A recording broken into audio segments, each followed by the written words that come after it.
Boa tarde, pessoal. Essa tarde, 6 de setembro, estamos aí iniciando um projeto de palestras aqui na nossa Mega Vigorosa Jorge do Nascimento, certo?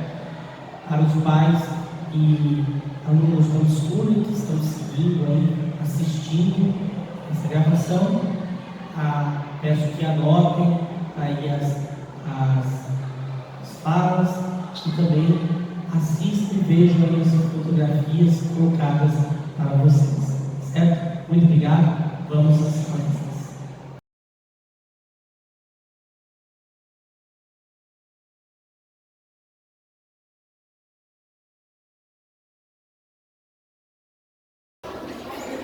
Nossa pátria, por Rocha Bom. Pátria, terra de nossos pais, onde viveram nossos avós, onde temos todas as recordações de nossa vida e de nossa família, onde tudo nos fala a alma. Campos e mares, florestas e montanhas, e onde parece que até as estrelas e os próprios ares nos alegram mais que os outros céus. É por isso mesmo que amamos a nossa pátria mais que as outras pátrias. Nela estamos confiantes como Marujo na enseada conhecida, longe do mar alto e livre das tormentas. Ela, para nós, como uma extensão da nossa própria vida, a nossa própria mãe, que nos abre o seio e nos protege, como se fôssemos a sua própria continuação. Hoje nós estamos aí falando sobre, vimos aí no início da aula, aquela cerimônia cívica. Estivemos também aí falando mesmo também algumas coisas referentes sobre a pátria, sobre a história do Brasil durante os nossos dias aí que antecederam a essa data histórica, que por mais que muitos falam, uma data simbólica, ela de simbolismo, ela tem muito, mas ela não é só uma data simbólica. Ela é a conclusão de um projeto que é transcendente à própria história de Portugal. O Brasil, ele é muito grande, não pelo seu tamanho físico, mas também pelo tamanho de tudo que se refere ao Brasil, certo? O professor Rocha Pombo, texto dele que eu acabei de ler, ele fala muito bem isso. O professor Rocha Pombo, grande historiador brasileiro, o primeiro a documentar a história do Brasil, 4 volumes, que era uma coleção que até os anos 90 a gente via muito, e hoje em dia, infelizmente, a gente não vê mais esses livros assim, né? E que nós temos aí ele relatando o papel histórico que o Brasil teve. Eu estava comentando com os alunos da última palestra que o Brasil, não sei se a senhora sabia, professor, a primeira vez que o Brasil foi citado como colônia de Portugal foi em um documento de 1808. Como assim, professor? Sim. Mas o Brasil era colônia de Portugal há muito tempo. Em tese, o Brasil ele participou do pacto colonial, ele tinha entre aspas, uma característica de colônia, mas ele não era uma colônia. Ele não tinha o que uma colônia deveria ter ou fazer. Ele fazia algumas ações que as colônias faziam, mas ele era muito maior do que o próprio Portugal. Não se pode falar que o Brasil era um território anexo a Portugal, porque entre Portugal e o Brasil tem um pequeno problema, né, chamado Oceano Atlântico. E de acordo com as definições geográficas, um país, para ser anexado a outro, ele tem que estar do lado dele. Se ele não está do lado dele, não tem como anexar e ser um território anexo. Concordam comigo? Então, expliquei bem geografia para vocês? Então não tem como ser anexo.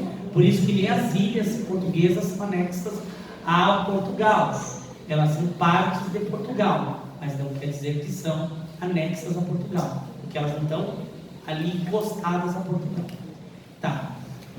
Eu coloquei essa foto, na verdade a capa de um disco vinil, que eu tenho há muitos anos, e eu gosto muito dessa foto, porque mostra aí o nosso glorioso fato da independência.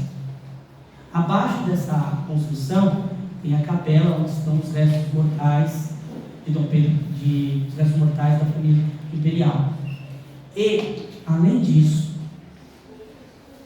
esse lugar é o marco da nossa independência. Foi aí, basicamente aí, em que ocorreu a famosa cena do grito do Ipiranga. Mas, professor, o que tem de tão importante este grito? Bom, primeiramente, nós vamos olhar a história com o olho de história. Então, vamos esquecer aquilo que nós vemos em alguns livros de hoje, que querem julgar a história com os olhos de hoje. Aliás, a história não se julga, história se aprende, se observa, para que nas próximas gerações nós não cometamos os mesmos erros. Vamos pegar o olhar da história, mas do jeito que era lá. Ali os princípios eram outros. Se um filho ele desonrasse o seu pai, esse filho ele poderia ser até morto. E ainda mais se o filho fosse um monarca. Pedro I, ele era filho do rei de Portugal. Ele, se tanto em Portugal quanto no Brasil, ele seria rei. Mas ele optou em ficar no Brasil. E essa opção foi como se ele tivesse dado um tapa na cara do pai dele. E quando o pai dele forçou ele a voltar para Portugal, ele pegou e disse o seguinte: e daquele momento, as relações de Brasil e Portugal estão cortadas. Nenhum laço nos unia mais a Portugal. Opa, se ele era filho do rei de Portugal, como que nenhum laço podia unir? Ou seja, ele estava dizendo o seguinte: olha, a partir desse momento eu renego você, Dom João VI, como meu pai. Ele estava com isso, exatamente. Ele estava colocando o pescoço dele da guilhotina para ser morto, se caso o Brasil não desse certo. E aí ele grita o independência ou morte. Esse grito, independência ou morte, mais tem a ver com ou eu faço a independência aqui, ou eu vou morrer pelo jugo do meu pai, que na verdade ele acabava de desonrar. Então, professor, mas eu já contei mentirinhas para o meu pai, eu já falei para o meu pai ir peidar na água, eu já falei para o meu pai, você fez isso, tudo bem, você fez isso, mas vamos olhar não com o olhar de hoje, olhar com o olhar daquela época. Os valores daquela época eram diferentes. Naquela época, você fazer isso, certo? Você, criança, levava uma belíssima de uma surra. Mas, no caso dele, era morrer. Porque ele renegou o próprio pai, a própria nação onde ele nasceu, que era odioso. Alguns anos depois, em 7 de abril de 1831, o mesmo que deu o grito de Ipiranga, ele vai dizer o seguinte: ele vai ver que se ele continua como imperador, ele vai colocar brasileiros contra brasileiros. Ele diz, o dever de um monarca, isso é a mais pura verdade, o dever de um monarca é unir os povos, é unir o povo para que o país cresça, para que a nação cresça. E o Brasil começou a crescer porque ele uniu o povo. Só que o povo estava começando a se desunir por causa dele. Então ele falou: se o problema sou eu, saio ele. E abdicou-se do trono em 7 de abril em favor de seu filho Dom Pedro de Alcântara, que viraria Dom Pedro II. Naquela época o imperador só tinha 5 anos de idade. Então a primeira fala do imperador aos 5 anos de idade foi: Gugu dará. Brincadeira. Ele não falou nada. Ele ficou sob a tutela do patriarca da independência, José Bonifácio de Andrade e Silva. E ele, José Bonifácio, é que fez Pedro II o grande monarca que ele foi. Quando Pedro II assume o trono do Brasil aos 14 anos de idade, estou falando sério, aos 14 anos de idade. Enquanto aos 14 anos de idade, tem muito menino empinando pipa, andando de carrinho de rolemã, deixando a professora de cabelo em pé, ou fazendo a professora arrancar os cabelos. Pode fazer isso com a professora, que eu tenho muito cabelo. Então, ele fez o quê? Ele estava se tornando imperador de um país. E ele assume um país que estava em verdadeiro caos. E qual foi a solução que ele achou para tirar o Brasil do caos?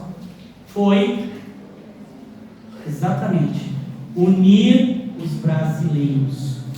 Unir os brasileiros. Então, qual é a resposta para o Brasil que nós temos dar certo? Unir os brasileiros. Unir os brasileiros não contra outros brasileiros. Unir brasileiros com os brasileiros. Unir, Unir. Unir o preto com o branco, o velho com o jovem, o índio com o pardo, o mulato com o mameluco, certo? Unir as pessoas, unir o homem com a mulher, unir o filho, os filhos com os pais com os filhos. A união é o segredo da resolução dos problemas do Brasil. Porque, afinal de contas, se o Brasil está errado, todos nós estamos no mesmo barco. O que nos une é que somos brasileiros. Dom Bertrand, o que hoje de Júlio, o imperador do Brasil, ele que seria o imperador do Brasil, ele costuma, em uma entrevista, que depois vocês podem até ver com uma entrevista que ele deu para o Danilo Gentili. O Danilo Gentili falou para ele assim, o Dom João VI dizia que o futuro do Brasil, o futuro do mundo era o Brasil. O senhor concorda com isso?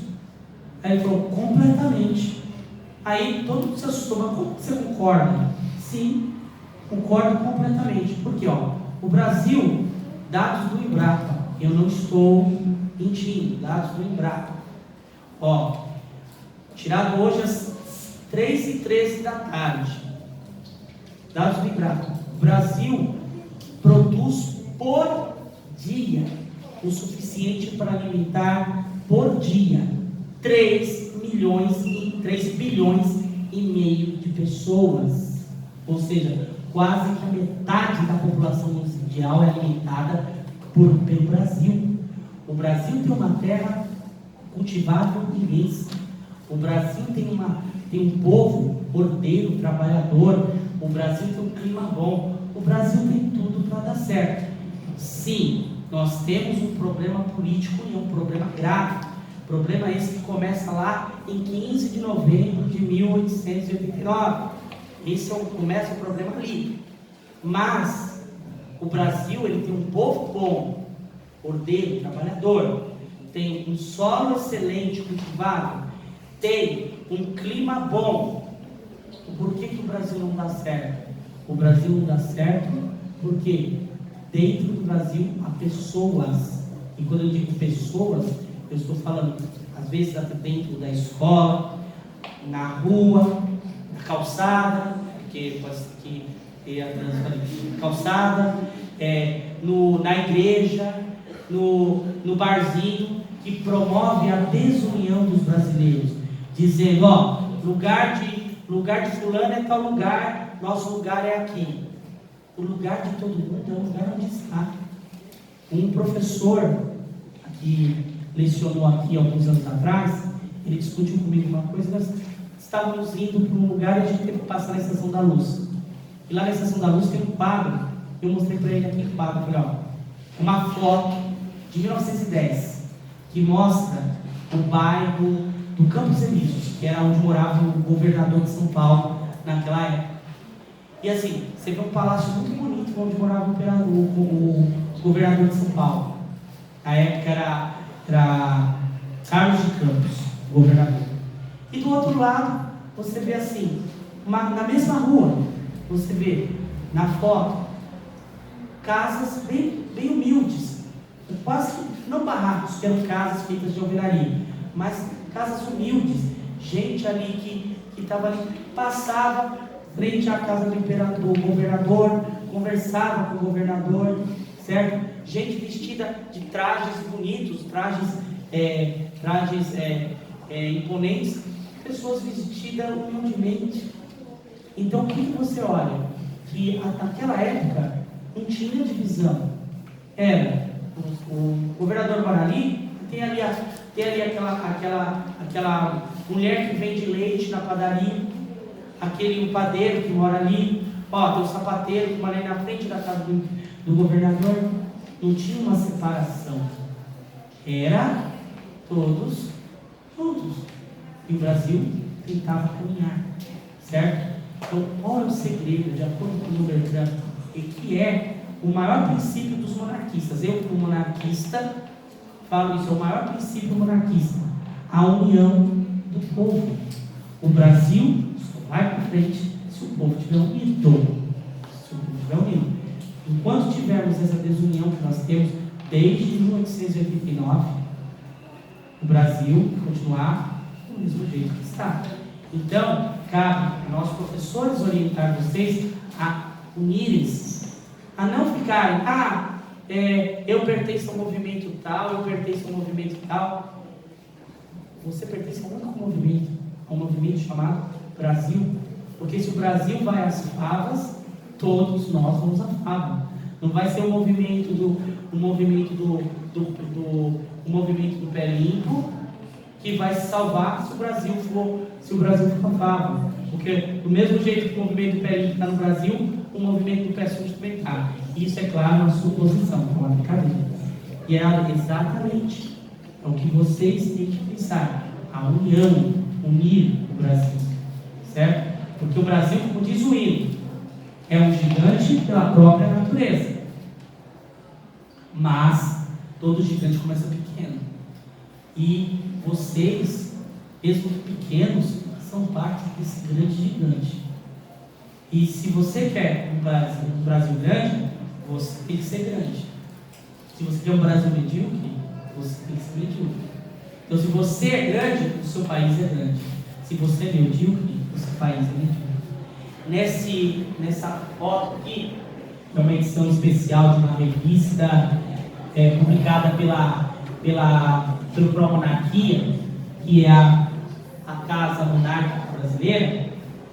Ele coloca essa reportagem: uma visão transcendente da independência do Brasil. É um texto de um grande amigo meu, que eu gosto muito, virei amigo dele há pouco tempo, tá?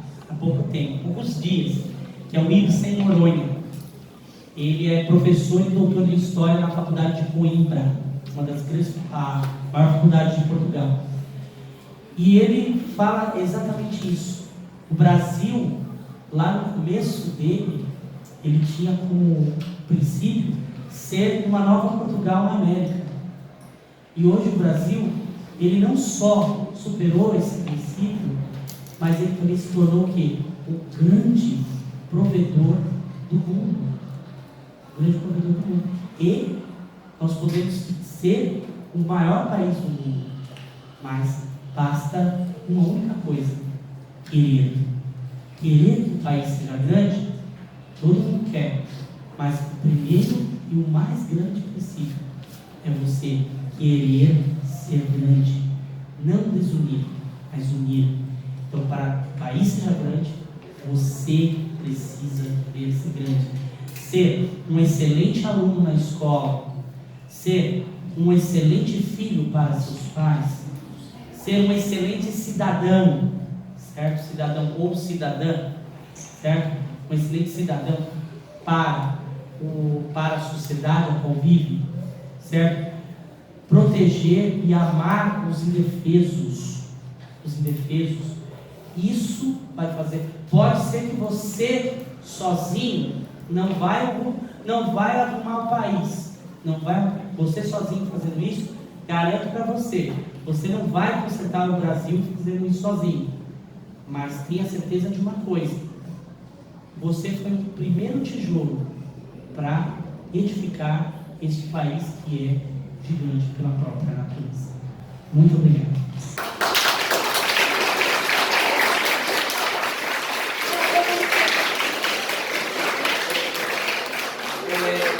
Só uma pequena dica de leitura. Alguns livros que vocês podem estar pesquisando, como por exemplo esse que ainda é vendido ainda, que é do Carlos Eduardo Sodré Lama e do professor Nelson Rodrigues Barreto, Legenda, Época e Curiosidades do Brasil. Excelente livro esse aqui, livro muito bom, com umas curiosidades históricas muito boas. Esse daqui também, do professor Plínio Correia de Oliveira, o Revolução e Contra-Revolução, tá? E também, é claro, alguns livros que infelizmente não estão mais à venda, como por exemplo História da Civilização Brasileira, do professor Pedro Calmon, e História do Brasil, esse aqui é o volume 2, do professor Rocha Pombo, certo? São livros excelentes para você realmente conhecer a história do Brasil, tá bom?